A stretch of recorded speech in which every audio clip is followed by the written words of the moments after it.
Хақ булығыз қызыл әтәс хәуфірлі қағидаларын төвәл үтәу түрлі профилактик саралар үткәріліп тұрғала яңғындар ханы кәмәмәй. 2015 елда Башқұртстан биләмәләрендә 43-ке яқын урында яңғын ұсырағы тіркелді. 763 гектар урман зыян көрді. Республика қалаларында әлінен әлі яңғындар тіркеліп күні тұра. Бұл адына қызыл әтәстен құтырған вақытына тура келді. Студияла қонақта яңғынға қаршы күрәш федераль хезмәтенең Башкортстан буенча 22-нче отряды итәкчесе Рәсим Абдуллин сәламләйбез. Рәсим Мидхәтуллы, хәерле иртә, һаумыһығыҙ. Хәерле иртә. Бұл адына әлі 3 көн үтте, бүгін чаршамбы, әммә ул яңғындарға бик күп булды әле. Кисәге стәрле тамақ қалаһында булган яңғынды, онда һәлак булган 12 кешене барыр хәтергә төшермәй булдыра алмайбыз бит инде. Үфіле әле шулай яңғындар сыгып тора. Ни сәбәптәр? Әйе, шушы атнада гына шәмдә шундай значимый янулар булды дип әйтәм. Стартамак хәлен бөтен сөйштләр белдиләр инде. Ул тагында шушы хәл күрсәтә инде. Менә шушы хәвефле кагыйдәләрен каралмасам, менә шундай хәбәр без көннән шушыны апарабыз бит инде. Кешегә аңлатырга тырышабыз дигәндә, монда инде күрделәр бит менә бик авыр гына яңгыда булмады, анда 25 гына квадрат площадь пожар булды бит инде. Ут сөндерүчеләр бик тиз килеп җиттеләр дигәндә хәбәрдә килгәч, ул стартамакның эчендә бит инде ул яңгы сөндерүче частьләре бар. Менә шушы вакытында хәбәр бирмәй шушындай хәл булды инде. Вакытында хәбәр бирергә кеше булмагандыр, күрәһең. Иртәнгә табам бит инде. Кешенең иң тәмле йокыһы. Эштән ялкын мели төтен чыкканчы бит инде вакыт үтә бит инде. Кызганычка каршы бит инде яңадан шуны. Анда менә йылыту корылмалары аркандамы ул? Юк, анда сәбәпне хәтер әйтәм бит. Менә Следственный комитет инде отдельно операбы эшне бит инде уголовное дело возбуждено бит инде. Ул хәзер именно этикчә әйтелде бит инде. Судмедицинская экспертиза әйтелде, һәм пожарно-технический экспертиза кушылган бит инде. Шуннан соң инде менә шул сәбәпләр әйтелә инде. Менә просто халык әйтәскә шул хәл бөтенесе күргәч, менә таң үзләренә бер үрнәк берне алырга тиешләр инде. Менә ул төрле хәлләр булган, кеше үлеме иң авыр инде. Уфа каласында бу арада инде андай үлемле яңгылар булмады бит. Менә шул күп катлы йортларда, менә шул Мөбарәк урамында бөтенесе күрделәр инде, технический этажда инде. 100-дән 50 артык кешене кызанда эвакуация ясадык. Ул техника җитәрлек булды, оператив реагир булды. Шул яктан Уфа гарнизонына безнең ул яктан көчле гарнизон булгач реагир бар инде.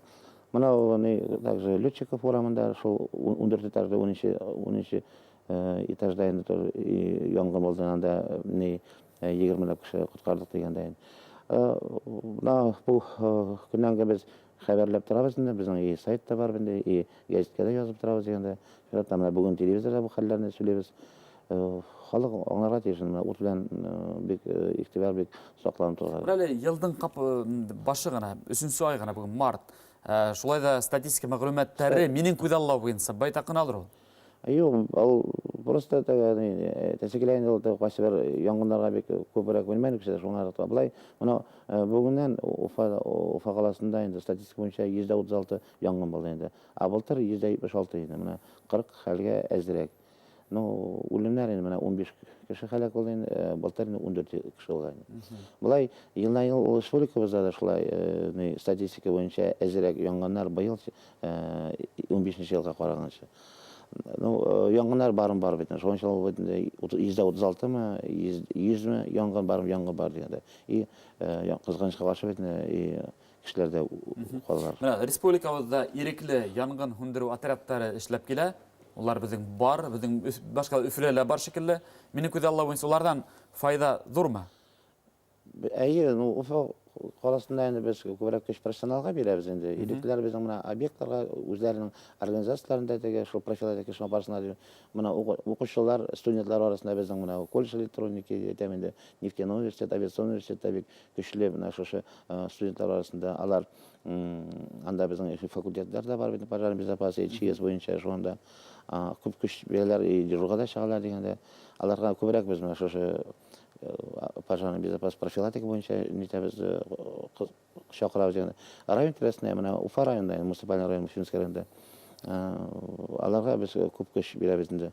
Аларны да укытабыз, алар дежурда алар мына күп әлбәттә авыл тирәсе алгач алдан киләләр мына шәһәрдән килеп җиткән дигәндә әле Аллага шөкер бик зурга янгыннар булмады. Барыбер ирекмен отрядтары бар дип, безнең янгын хөндерүчеләре кулга ашырып утырмады. Бар уларда әллә ни җаваплылык юктыр ул. Юк, быел мына бердәмлек бит. Без көннән көн алар белән очрашып торабыз, хәбәрләшеп торабыз дигәндә, учетка алабыз бит инде. Ничә кеше бүген дежурда, нинди машиналар. Без төрле машиналарна да бер емкость булса, су, бер насос, мотопомпа куйса, иң башта килеп уже су бирелсә, бик зур уже безгә файда инде. Бүген янгындардың сәбәпчеләре, төп сәбәпчеләре кемдер? Балалар, өлкәннәрме? Ул күпчен өлкәннәр дип әйтәм. Балалар еллар бына күбрәк алар игътибарлы дигәндә алар мына без аларга белән гел очрашып торабыз инде. Профилактик саралары бар үткәреп тора. Конкурста үткәрәләр, бuna безгә ышанып дигәндә гел күп актив катнашалар инде алар. Аның именно ниндә дә конкурслар, мына син газета, рисункалар бик төрле творчестволар бик. Ана күрсе күртәләр бина даже мына отта балаларга кем виналы инде шул ул кешеләр бит мына караманнар вакытында сакламаннар дигәндә. Шуңа ул кешеләр генә шул күрә инде. Күбрәк күп инде бит. Олы кешеләр, чөнки улар һәр вакыт үзләренә ышаналар, был ышану күп осракта үзен акламай дип әйтергә кирәктер. Дөрес әйтәсез, ул бай бuna янгын сөндерүче, янгын яңгына түгел, бuna булай даже юлны үткәндә күреп торасыз. Бала әйтәде, әтияни монда әле кызыл светофорны кая башлагансың дип, алар бит мин олыкша, мин беләм, әйтә тизрәк дип, моны шундый хәлдә булып тора. Шуңа әйтәм. Хак булырга сакырабыз, хөрмәтле әмәгать. Кызыл әтәс кутыра, янгындар безнең республикабызда гөрләп турагы мәгънәндә әйтсәк тә була алмагай, әмма шулай да безнең бурысыбыз хак булырга һәм үзебезнең якындарыбызны хакларга. Студия кунагы янгынга каршы көрәш федераль хезмәтенең Башкортстан буенча 22-нче отряды итәкчесе Рәсим Абдуллин булды. Рәсим Михәтуллы, зур рәхмәт килеп, искәртү рәвешендә, профилактика рәвешендә безнең республика халкына кәңәшләре дикергән өчен хак булайык. Һәм сәламәт булайык. Сәламәт, хаклык, зур рәхмәт.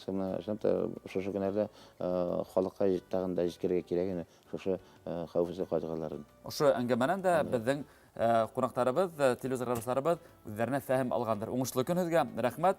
Без сезнең менән кыска гына рекламадан яна күрешербез.